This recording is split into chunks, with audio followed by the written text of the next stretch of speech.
Hello everyone, we've got Andrew Joret with us, who is chairman of the British Egg Industry Council, and he's going to discuss the Lion Mark and some issues there around about imports. Andrew, what does this scheme deliver for consumers, do you think? It delivers them reassurance that they're getting eggs that are being produced under the best food safety scheme in the world. When you look back over recent years, unfortunately, imports coming in, there have been some really serious food safety issues. The scheme gives you more assurance on provenance and safety than perhaps some of the schemes that they might have abroad? I don't think there is an equivalent scheme abroad. There is an EU directive on the control of salmonella, but that still doesn't go as far as we do in the Lion Code. You can have absolute confidence in buying Lion quality eggs with the lion on the eggshell itself. You compare that to eggs coming in from imports, for example, then there have been, unfortunately, several fairly major food safety problems with imported egg.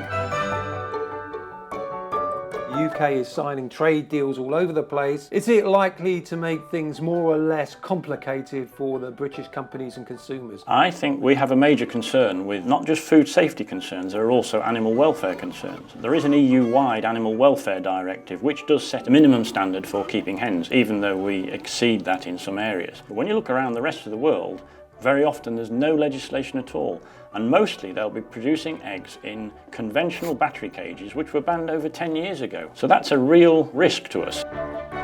What gives me some reassurance is that consumer recognition of the lion is above 80%, which is an extraordinarily high number. Would you like to comment on the consumer perception? You're absolutely right. From our market research, there is strong support for British farmers coming through from general consumers. Though also, Andrew, half of mums of young children are actively seeking out the Lion Mark. Yes, indeed. Mums with young children, of course, are quite rightly going to be very careful with what they feed their children. And the key thing here is the way that the Food Standards Agency changed its advice back in 2017 to say that lion eggs could safely be eaten raw by what are called vulnerable groups, and that includes pregnant mums, it includes young children and the elderly. The Food Standards Agency, in partnership with Food Standards Scotland, have published this report warning of significant food quality risks from eggs that are imported from Europe and confirming that the current controls on imports are not sufficient.